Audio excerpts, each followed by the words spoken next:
Good morning, good evening, good afternoon. It is Sunday, May 28th. And while we have this 3-day weekend, and I just got off a really nice call with John, who uh, brought some ideas to my head and obviously some explaining that needs to be done. So, thought, why not? Go ahead, put a video together, and let's see what's going on with this QQQ.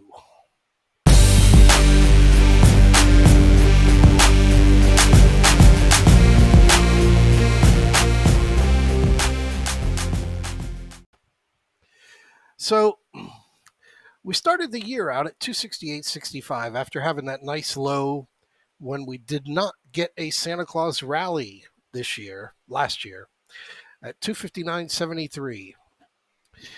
Got a triple bottom down there at that 260. I'll show you when we get into the charts. But going from here, since the third day of the year, January 5th, we have been green on the QQQ. And I just want to bring you down to how this last week ended.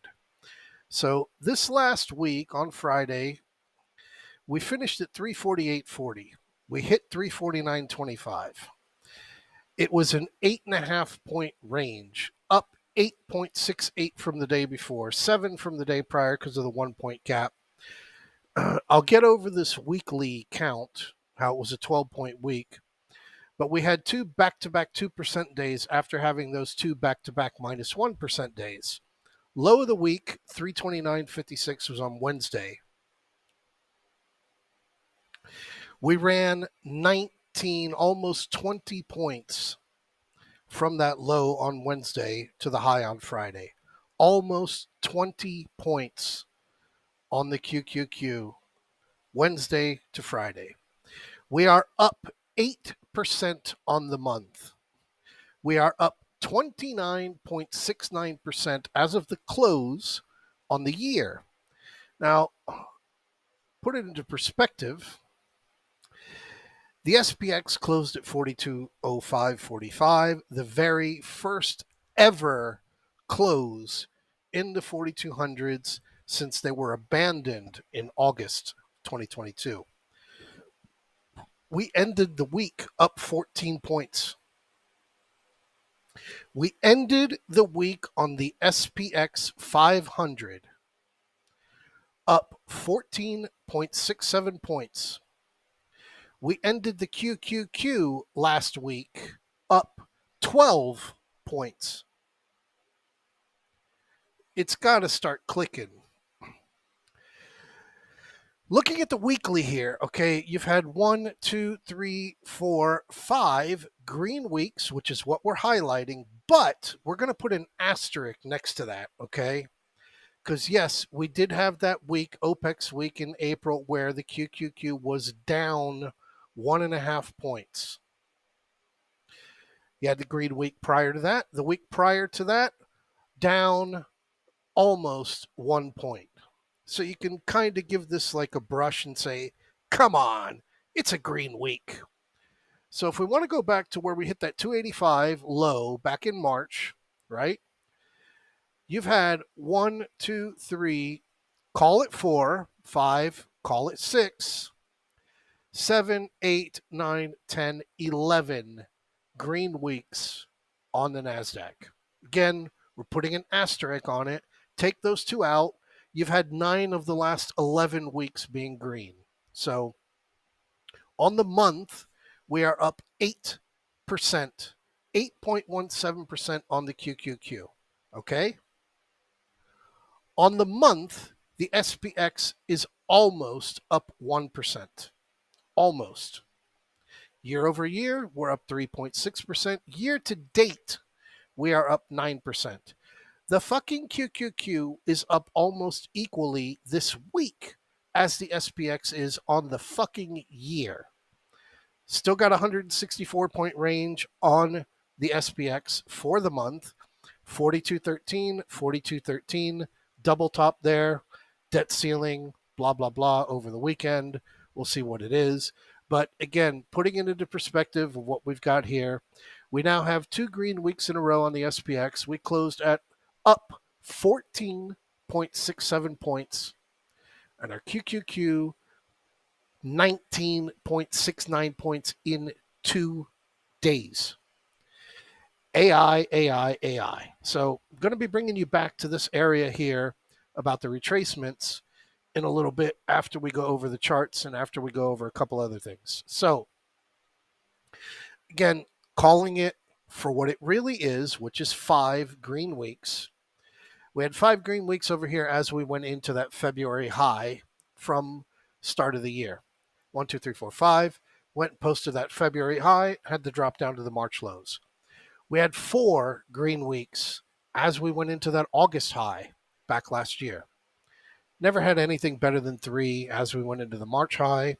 We had 5 as we went into that high at the end of the year. And again, with this being a completely different algorithm, which was taking place back after the 2018 drop, 10 weeks in a row, 8, 7, 6, 4, 8, because obviously COVID and the rebound on COVID. I think I missed one here. 1, 2, 3, 4, 5. Look at that. I missed that. There you go. There's your 5 right there as we went into that September, the July high. July, August, September high right there, 5 weeks. A lot of these consecutive runners always had decent pullbacks. These are very spiky high, inflated run-ups that we're getting here. But where are we from an everything else point of view? Well, you've got a gap over here still pending from back in April of last year, right up there, right around that big pivot, right? So there is a gap up there that needs to be taken care of. But we come over here and we look over here on the daily, and we're looking at the NDX on the daily, and I'll bring you back into the drawings a little bit later. But over here on the daily, as you can see, we had that big overbought as we were going into the middle of the week. We had that nice 2 down 1% days, nice little decline. And here we are again where we are at the moment, with a pending sell divergence, pending, because it's obviously going to take 1 or 2 days. This is a daily, not a 5-minute or 15-minute. So it is going to take a little bit of time before this can be proven to say, yes, it is. As you see over here, when we were going into our August highs, never, ever got as overbought as we are right now. As we were going up here into our February high, never, ever got as overbought as we had gotten into this week on the daily. Come over onto the weekly, and this is Bucky Larson in every way, shape, and form. Now, obviously, here on the weekly, you had this big, big buy divergence as we were posting those lower lows when we went into October from the lows that we had over there in April. Major buy divergence. This is what helped a lot of people go out there and get extremely bullish as we were going into October. We were one of them. Couple days early or 2 days late. I don't remember from the actual bottom, but you guys that were here last year remember it was in the email every single day as we went into the beginning of this year. As you can see over here, as we cratered off of that 2018 fall off and the bounce back into January, which was the Steve Mnuchin PPT, they decided that they were going to stop raising rates. You had your big run up here with multiple weeks, which again, bring you back and show you your multiple weeks. Come back, You had 10 weeks and 8 weeks as we went into this level over here. And that's where sorry for that. That's where we're at over here on this, showing you how we got overbought up on our daily. And then we had our decline, which I didn't calculate, but you're talking here 78.51 down to 69.36. About a 1,500 point drop over there on the NDX, and then just kind of cratered around until we went up to the February highs prior to COVID, and then COVID, and blah blah blah, and here we are. So again, pointing out here how extremely, extremely overbought warning signals we're getting over here on the weekly. Again, same thing that we had as we were going into COVID. Well, this is where we're at right now with a weekly warning signal about being overbought. So I come over here onto the QQQs and I bring you into a perspective as to an Elliott wave as to where we are. Now, Again, bringing it out just to this level, which I can change and bring it out to a 180. Here's your big bottom in October. And as you can see, as we came down to this major buy level at 260, you've got multiple Fibonacci's that are screaming at you. You need to be buying this. These are your 38.2 retracements coming down to the 2002 and 2008 lows. Big bottom, boom, boom, boom, triple bottom, you can call it. January kicked off and we exploded. So let's go on to January and we will work with what we're working with so that we can see only that. And here was what we've got.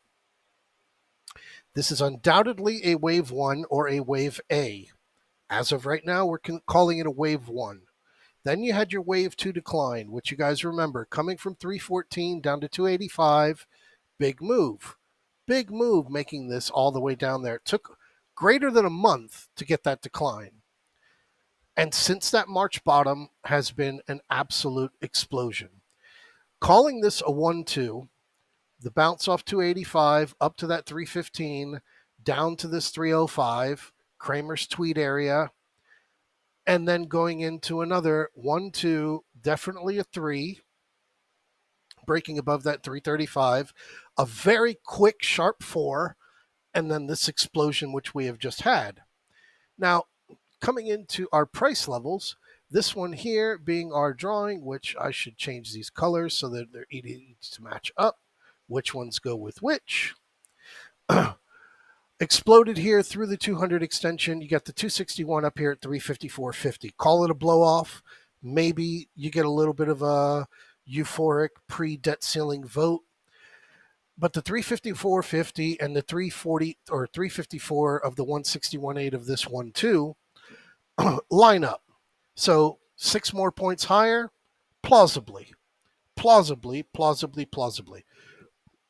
We've got a gap up here, up above, which is the last remaining gap, which is from April 2022. Plausible? Perhaps. 361 from where we are, another 11 points. You're really going to blow a lot of things out of the water if you get that done. So anyway, right now looking at a 1-2 bullish, 1, 2, 3, 4, 5 completing, 3 to be topped off, and then the decline for the number 4. Number 4 should not come down any further than around this 332 area. 332, 327 at a maximum. And you've got this gap that you created last week, okay? Bring it on to the 5-day. This is your gap right here from the other day, from Wednesday night. So this gap alone should only be the target area when you're going to go out and do math. This gap comes down to 331.65. You've got your major Fibonacci here at 332. You've got your other one right there at 331.50. So this makes a lot more sense for where you want to be targeting for a decline when this does retrace, because again, even though we have what we have with these, call it 11 weeks, 5 weeks, 8% run for the month, up 30% year to date. Your full moon is on June the 3rd. June the 3rd happens to be on a Saturday. June the 2nd happens to be this Friday. So without going into the full moon with too much detail, because how it worked out over here over the last couple of months, your full moon fell on March the 7th, and 4 sessions later, we hit 3808. Full moon hit on April 6th. That happened to be where the bottom was at 4070. Despite how sell signals were showing everywhere throughout the month of April, we never, ever got a decline. When First Republic went down, then we got a little dip down there to that 4049. Then you had Meta, then you had Amazon, and then you started having AI. Next full moon came on May 3rd when we had the FOMC meeting. We only had a 60-point range, if I recall. And again, we came down to that 40-48 level. And then the very next day was Apple reporting their earnings, and the SPX was up 2%. Since then, we have done nothing but chop around. We've had a couple of visits below 4,100. And now here we are at 42.13 with a double top. Even after Jerome Powell has spoken, Kevin McCarthy came out and said, I've got a promise of a deal. And we have our deal coming out now, which we are going to be looking at on Monday, which will not get voted on Wednesday. It will be declined. So coming back on the charts, if I can move the mouse around properly, last week's low is 330. The gap to be filled is 331. Therefore, this would be the most expected of anybody who is looking to get into the puts. Now, having had that nice conversation with John and mentioning strikes for him to look at, looking here at, okay, you want to really force something, you go look at the June to 340 puts. They're at $1.05 on the close on Friday. Obviously, a euphoric debt ceiling gap up on Tuesday, you're going to get a cheaper price. But again, these are expiring on Friday. You go out a week and look at June 9th, and you're looking at the 340 puts, and they're at 227 without the gap up that we'll have on Tuesday. But then you go out to June 16th and you look at the 340 puts, and they're trading at $3.47. And you start to look at yourself and you start doing math. Now, 340 minus 332 is 8. So a $3.40 trade to get a move down to 332, you're looking at a pretty decent return. Anything greater, come out here to a 15-day move. And this being 15 days, this being the big move off of the last 5 days, but any kind of move down to that 327, and we're questioning whether or not this is completely topped off, and we are going into our big 1, 2, 3, 4, where 4 should not break below 320. 320 is a major level. However, this is very overbought. As you have seen over there on the daily, we have multiple weeks. Here's your weekly count. And again, coming back at the weekly count and looking at where we are,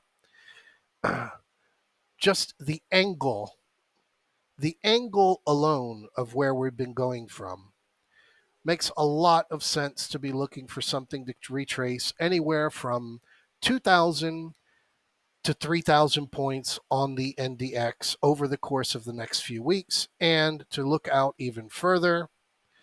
With this being our full moon, which is coming up on June the 3rd, the next full moon following it is on July the 3rd. July the 3rd is not a Friday, but July the 6th is a Friday. So a lot of different advantages that you can look at if you are looking to get involved in something, because again, as you see over here with what we have shown, the SPX was up 14.67 points for the week. It is up almost 1% for the month. QQQ is up 8% on the month, 30% on the year, 12 points last week, 20 points in 2 days. Have a look, have a see. Any questions? Send me a message in the chat room. Have a great weekend. You smell that? What is that? What? What's that smell? The cologne? No. Opportunity.